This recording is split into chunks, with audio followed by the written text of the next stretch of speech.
বাড়ির তৈরি বড়ি, তাও আবার নিজের হাতের। না না, আমি একা করিনি, আমাকে পাড়ার সকলে সাহায্য করেছে, যারা পারে আর কি।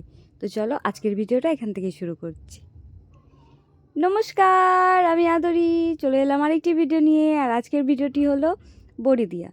দেখো, দুদিনের ভিডিও একদিনে কিভাবে দিতে হয় সেটা শিখে নাও। যাই হোক, এখানে আমি গোটা কালাই নিয়ে নিয়েছি ভাঙানোর জন্য, ডাল করার জন্য। আর এখানে হলো এটাকে কি বলে, জাতা। জাতা দিয়ে আমি গোটা কালাইগুলো ডাল করে নিচ্ছি। আর আমি দিচ্ছি, আর পাশের একটা বৌদি জাতাটা ঘুরিয়ে আমাকে সাহায্য করছে। আসলে আমি পারি না, না তো ওরাই সাহায্য করছে। দেখো কতটা গোটা গোটা থেকে গেছে, অনেকটাই গোটা থেকে গেছে, আমার দ্বারাই হচ্ছিল না। তারপর মাসি হাত লাগালো। আসলে মাসিরই হলো জাতাটা।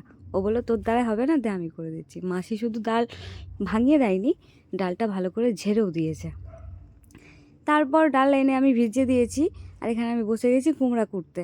হ্যাঁ, কুমড়া কুড়াই বলে। আর এখানে কুমড়া কুটতে করতে দেখছি বিচিগুলো অনেক, তো বেছে বেছে ফেলতে হয়। আর বিচি না ফেললে, বিচি থেকে গেলে একটা স্বাদ অন্যরকম হবে। তো ওগুলো ফেলে দিচ্ছি। আর চলো কুমড়া কুড়ে নিয়ে তোমাদের সাথে দেখা করছি। এই দেখো আমার কুমড়া কুড়া কমপ্লিট। হ্যাঁ, আমি ঠিকভাবে পারিনি কুড়তে, আরও কুড়া লাগতো, আরও বেরাতো এখান থেকে কুমড়ো, কিন্তু আমি পারিনি। এখান থেকে দেখো অনেক নষ্ট হয়েছে কুমড়ো, মানে উপর দিয়ে ফেলে দিয়েছি, বিচিগুলো ফেলেছি। তো এখানে আমার কুমড়া কুড়া ডান। এবার চলে এলাম ভিজা কালাই নিয়ে। আমি এই কালাইগুলো ভিজিয়ে রেখেছিলাম সকালে, এখন হলো দুপুর। দুপুর বলতে এখন 3:30 বাজে। এখন আমি এই ডালগুলো ঘুষে নিব চটে। হ্যাঁ, এই যে চটে রেখে আমি ডালগুলো ঘুষে নেব। আসলে আমি যার সাহায্যেতে আমি করেছি, সেই আমাকে বলেছিল এবার ঘুষে নিতে, তাহলে কালাইয়ের চোকাগুলো, কালো কালো চোকাগুলো নাকি অনেকটা বেরিয়ে যায়। তো এখানে চটটা বারবার খারাপ হয়ে যাচ্ছিল। তো যাই হোক, এখানে আমার কালাই ডলা কমপ্লিটও হয়ে গেছে। আমি চলে এসেছি নদী। তখন দেখলে মাসি আমাকে ডাল ডলে দিল এবং ঝেড়ে দিল, ঝাড়ার ভিডিওটা করতে পারিনি। আর এখানে আমি মামিকে আর কাকিমাকে নিয়ে চলে এসেছি নদীতে ডাল ধুতে এবং কুমড়া ধুতে। আর একা তো সম্ভব না, আর আমি যেহেতু পারি না, তো মামিদের সাহায্য নিয়েই, কাকিদের সাহায্য নিয়ে আমি করেছি। শুধু এরা 3জন না, আরও আছে, দেখতে থাকো। এখানে কুমড়োটা ধুচ্ছে। কুমড়োটা ধুতে ধুতে একটু মামি জলটা চেখে দেখলো যে জলটা টক আছে কি না। মানে এটা নাকি করতে হয়, না করলে নাকি কুমড়ো ভালো ধোয়া হয় না। এবার কুমড়ো কেমন ধোয়া হলো সেটা জানা যায় জলটা চেখে দেখে। তো এখানে দেখো ডালটা ধোয়া হয়েছে। বললাম না আমার দ্বারাই হয়নি ডাল ডোলা, কিছু না, গোটা থেকে গেছে। তো যাই হোক, আমি মনে করি চাঁদের গায়ে যেমন দাগ আছে, তেমন আমার কালাই গায়ে ও দাগ থাক। তারপর আমাদের নদী থেকে কাজ হয়ে গেল, আমরা বেরিয়ে যাচ্ছি। মামি না খুব হাসে, খুব হাসে, শুধু কেলাই বলে, শুধু ভিডিও করে, যেখানে যাই ভিডিও করে।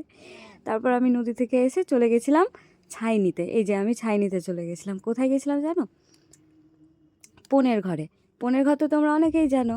পনের ঘর হলো পালেদের বাড়িতে যেখানে পাট পাট বা অন্য কিছু পণ পোড়ানো হয়, ওই মাটির জিনিস যেগুলো পোড়ানো হয়, সেটাকেই পনের ঘর বলে। এবার ছাই নিয়ে এসে আমি কি করেছিলাম, ছাই নিয়ে এসে আমি করেছিলাম হলো কুমড়োটা যে আমি ধুয়ে নিয়ে এসেছিলাম বিকেলবেলা, সেটা আমি রাতের বেলা জাগে দিয়ে রেখেছিলাম। এই যে এইভাবে, এই পদ্ধতিতে আমি কুমড়োটা জাগে দিয়ে রেখেছিলাম।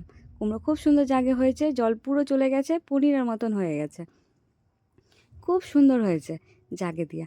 আমাকে বলে দিয়েছিল এরম এরম করে করবি, ভালো হবে। তারপর ভোর 6টার সময় উঠে আমি বসে গেলাম ডাল বাটতে। আসলে পাটাতে বাটলে ভালো হয়, টেস্টটা আসে, কিন্তু আমি বেটেছিলাম মিক্সিতে। আমি পারবো না রে পাটাতে বাটতে, আমি তো মশলা বেটে খাই না, না পাটাতে। তো চলো, এখানে আমার ডাল বাটা কমপ্লিট। আমাকে মামি বলে দিয়েছিল যে জল ছাড়া বাটবি, আর একটু শুকা শুকা করে বাটবি। এই যে এরকম করে বেটেছি,